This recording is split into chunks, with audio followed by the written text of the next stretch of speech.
Hello दोस्तों, मैं सौरभ आप सभी का स्वागत करते हैं अपने यूट्यूब चैनल एसएससी माहौल पे। तो दोस्तों, ये जो है हमारा न्यू इंडिया है, जो अभी एग्ज़ाम आप देख रहे हो एसएससी के एग्ज़ाम में जो चीज़ें हो रही हैं, ये सिर्फ न्यू इंडिया में ही हो सकता है। ऐसी चीज़ें जहाँ पे हम युवा जो हैं अपनी आँखों से अपनी बर्बादी देख रहे हैं। बर्बादी ऐसे देख रहे हैं, सालों साल मेहनत करते हैं और एग्ज़ाम टाइम पे नहीं होते हैं। एग्ज़ाम सेंटर पे पहुंचो, एग्ज़ाम सेंटर के बाहर जो है आपको बहुत देर वेट कराया जाता है। फिर बहुत देर वेट कराने के बाद बहस होती है। बहस होने के बाद फिर आप एक नोटिस चिपका दिया जाता है कि आपका एग्ज़ाम जो है आज किसी रीज़न से नहीं हो पाएगा और आप जो है आपका एग्ज़ाम रीशेड्यूल किया जाता है और आप फिर से आएंगे दूसरे दिन।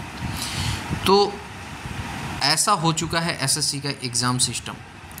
और चेयरमैन सर जो हैं वो हमेशा आश्वासन देते हैं और हमेशा इंटरव्यू में एक ही बात कहते हैं कि हम जो है बहुत ज़्यादा चेंजेस किए हैं और ये चेंजेस जो हैं आपके लिए बहुत कारगर होगा। बट कब होगा सर? हमने सिलेक्शन पोस्ट फेज 13 देख लिया, स्टेनोग्राफ़र देख लिया, सीजीएल पोस्टपोन्ड हुआ, उम्मीद थी कि आप कुछ करेंगे, लेकिन सिर्फ बात ही तो हुई, उसके आगे कुछ भी नहीं हो पाया। क्योंकि आप देखिए, पहले दिन एग्ज़ाम हुआ और पहले दिन 10 सेंटर के एग्ज़ाम कैंसिल हुए। मतलब कैसा सिस्टम है? क्यों हो रहा है एग्ज़ाम कैंसिल? क्या ये रिमोट एक्सेस के कारण हो रहा है? अब कंट्रोल में चीज़ें नहीं हैं, इतना ज़्यादा रिमोट एक्सेस होने लग रहा है कि आपको टेक्निकल रीजन के कारण कैंसिल करना पड़ रहा है। तो क्या है मतलब, अगर इसमें आपको तो सब पता होगा ना कि क्या चीज़ें चल रही हैं, क्यों डिले हो रहा है, मतलब क्यों सर्वर नहीं काम कर रहा है। क्योंकि आपने इससे पहले तो आपने कहा कि नहीं भाई 12 तारीख से आपका एग्ज़ाम स्टार्ट है और हम पूरे तैयारी कर लिए हुए हैं। तो कौन सी ऐसी इशू आ रही है ये तो आपको बेहतर से पता होगा। तो आप जब उस इशू को जान रहे हैं तो फिर हम सभी एस्पिरेंट का फिर ये फ्यूचर क्यों मतलब अंधकार में डाला जा रहा है। इस वीडियो के साथ मैं बहुत ही ज़्यादा दुखी हूँ, क्योंकि बहुत मेहनत करने के बाद एक जॉब लगती है और चेयरमैन सर आपने भी जॉब लिया है और वो भी रिक्रूटमेंट के थ्रू लिया है। तो ये बातें आपको बहुत अच्छे से पता होगा कि कैसे जॉब लगती है और कैसे जॉब के लिए कितना मेहनत करना पड़ता है, दिन रात एक करना पड़ता है, पैसे की बहुत तंगी होती है, बहुत सारी चीज़ें होती हैं। सबको एक साइड करते हुए हमें क्या करना होता है कि यहाँ पे प्रिपरेशन करना होता है और उसके बाद एक दिन ऐसा आता है जो हमें उस दिन पे अपने प्रिपरेशन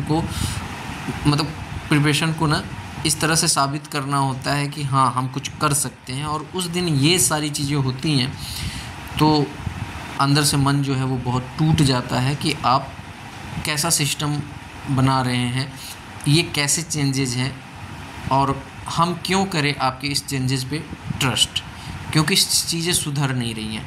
आज बातें बहुत आगे बढ़ चुकी है। वीडियो में आगे बढ़ते हैं। अगर आप चैनल पे पहली बार होंगे तो चैनल को जरूर सब्सक्राइब कीजिएगा। टेलीग्राम से नहीं जुड़े तो लिंक आपको डिस्क्रिप्शन में है, जुड़ जाइएगा। वीडियो अच्छी लगे तो लाइक और शेयर ज़रूर कर दीजिएगा। आप यहाँ पे देख सकते हो, ये हमारा इम्पोर्टेंट नोटिस जब से सीजीएल स्टार्ट हुआ है ना, मतलब सीजीएल स्टार्ट हुआ ना उसके बाद इम्पोर्टेंट नोटिस की तो बौछार लग गई है। Due to power failure. अब बताइए, पावर फेल्योर के कारण आपका एग्ज़ाम कैंसिल हो रहा है। यहाँ पे लिखा जा रहा है due to power failure the third shift of combined graduate level tier 1 examination 2025 schedule on 13th September 2025 at the following venue is hereby cancel, hereby cancel। Okay, यहाँ पे क्या है, universal digital zone Kamta Nagar, यहाँ पे उत्तर प्रदेश प्रयागराज का है, ठीक है। Further the candidate whose exam was affected due to power issue in the second shift at the same venue will also be rescheduled in due course. In this regard, all the affected candidate will be intimated through SMS at their registered mobile number about the re-examination। अब बताइए आप कि आपका जो ये power failure के कारण exam हमारा नहीं हो पा रहा है, तो मतलब कैसे हम अगले दिन भी ट्रस्ट कर पाएंगे कि आप जो रिशेड्यूल कर रहे हैं उस दिन भी आपका पावर फेल्योर नहीं होगा सिस्टम का? मतलब क्या है, ऐसा तो हमने कोई भी एग्ज़ाम नहीं देखा जहाँ पे ये सारी चीज़ें इशू जा रही हैं। और एसएससी में ऐसा नहीं कि ये बार बार होता है, एसएससी में ये पहली बार इशू हुई है। क्यों? क्योंकि आपने वेंडर एक ऐसे कंपनी को दे दिया है जिसके पास इंफ्रास्ट्रक्चर के नाम पर कुछ भी नहीं है उसके पास, सिर्फ उसने अपने बिडिंग जीती है बस, पैसा उसके पास है नहीं। जब पैसे ही नहीं है, मतलब उसके पास सिस्टम्स ही नहीं है उतने। आपने कहा कि हमने चेंजेज किए हैं, जब चेंजेज आपने किया है तो उस अकॉर्डिंग सिस्टम होना चाहिए ना हमारे पास, ठीक है। अगर कोई बच्चा, ठीक है, कोई बच्चा 12 सेकेंड स्टैंडर्ड में है और उसे हम 6 स्टैंडर्ड की पढ़ाई को कहेंगे कि पढ़ लो, तो वो क्या पढ़ पाएगा? नहीं पढ़ पाएगा ना। तो सेम है आपका ये 3rd क्लास का यहाँ पर सेंटर के जो कंडीशन है वो है, वहाँ पे पावर कट हो रहा है, उनके पास बैकअप्स नहीं है, ऐसे लैब्स हैं आपके पास। और ये नोटिस आप देखोगे ना तो आपकी आँख खुले को खुले रह जाएंगे। ये वीडियो देखिए, इसमें क्या है कि इसमें बताया जा रहा है कि कोई सॉल्वर है जो अंदर बैठा हुआ है, कुछ ऐसे कैंडिडेट हैं जो अंदर, कुछ ऐसे हैं जो अंदर एग्ज़ाम दे रहे हैं। अब इस बात में कितनी सच्चाई है, क्या है? अगर ऐसा है तो बहुत दुखद है। जब सॉल्वर ही एग्ज़ाम देंगे तो फिर हम सभी का एडमिट कार्ड इशू करने का क्या मतलब, ठीक है। तो ये सारी चीज़ें बहुत ज़्यादा दुख दे रही है। एक और नोटिस आप देख सकते हो, यहाँ पे कहा जा रहा है the exam cancellation notice CGL 2025 to be held on 13 September 2025 second shift in Oxford school of excellence Dehradun, ठीक है, देहरादून का है। यहाँ पे कहा जाता है कि आपको इन्फॉर्म किया जाता है कि आपका जो देहरादून में सेंटर था, एग्ज़ाम था 13/9 को, ये कैंसिल हो गया ड्यू टू पावर फेल्यूर। बताइए, हर एक जगह आपका पावर फेल्यूर हो जा रहा है, ये कैसे पॉसिबल हो पा रहा है? बहुत ही गलत हो रहा है हम सभी कैंडिडेट के साथ। और चेयरमैन सर, बस आपसे हमें यही निवेदन है और यही विनती है कि आप एक रिक्रूटमेंट के थ्रू गए हुए हैं अपने पोस्ट पे, तो आपको ये रिक्रूटमेंट में कितनी चैलेंजेज होते हैं। अगर एक गवर्नमेंट जॉब लेना है तो बच्चे कितना प्रिपरेशन करते हैं, कैसे कैसे चीज़ों का सामना करना पड़ता है, फिर वो जाके एक जॉब ले पाते हैं, ये आप बेहतर जान सकते हैं और जानते होंगे। तो आप कृपया इन सारी चीज़ों को पहले सॉर्ट आउट कीजिए। हमारा रिक्वेस्ट है आपसे कि आप इन सारी चीज़ों को पहले सॉर्ट आउट कर दीजिए, फिर आप एग्ज़ाम लीजिए, क्योंकि ये एग्ज़ाम नहीं हो पा रहा है। यकीन मानिए, आप किसी से भी पूछ लीजिए, जो इवन जिसकी पढ़ाई से कोई रुचि भी नहीं है ना, उससे भी अगर आप पूछेंगे ना तो वो भी कह देगा कि ये कोई एग्ज़ाम नहीं हो रहा है।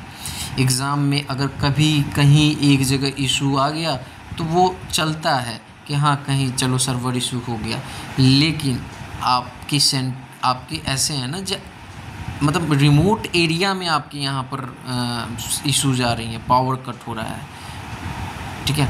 तो इन सारी चीज़ों को आपको ध्यान देना चाहिए। अगर हम कैंडिडेट ही नहीं रहेंगे तो फिर आपका इंस्टीट्यूशन कैसे चल पाएगा? अगर कैंडिडेट ही एसएससी में फॉर्म फिलअप नहीं करेंगे तो आप कैसे अपने इंस्टीट्यूशन को चला पाओगे? तो ये सारी चीज़ें आपको सोचना चाहिए। बदलाव ज़रूरी है, लेकिन बदलाव में अगर सिर्फ नुकसान ही हो रहा है तो वैसा बदलाव नहीं आया तो ही अच्छा है। तो मैं बस आपसे हाथ जोड़कर निवेदन कर रहा हूँ कि आप जो हैं, जैसे हम लोगों के लिए कैंडिडेट्स और यहाँ पर कंटेंट क्रिएटर के लिए आपने जैसे भी ही नोटिस निकाला, वार्निंग नोटिस दिया कि ये सारी चीज़ें इशू सॉर्ट आउट करनी, ये गाइडलाइंस आपको फॉलो करना है, तो वैसे ही सर आप भी हम सभी कैंडिडेट के लिए कुछ ऐसा करें जहां हम लोग को ये सफ़र ना करना पड़े और ये माइंड में चीज़ें ना चले कि आज मेरा सर्वर काम करेगा सिस्टम का, पावर कट होगी कि नहीं होगी, मेरे सेंटर में एंट्री मिलेगी कि नहीं मिलेगी। ये सारी चीज़ें सॉर्ट आउट होनी चाहिए सर, बहुत ज़रूरी है।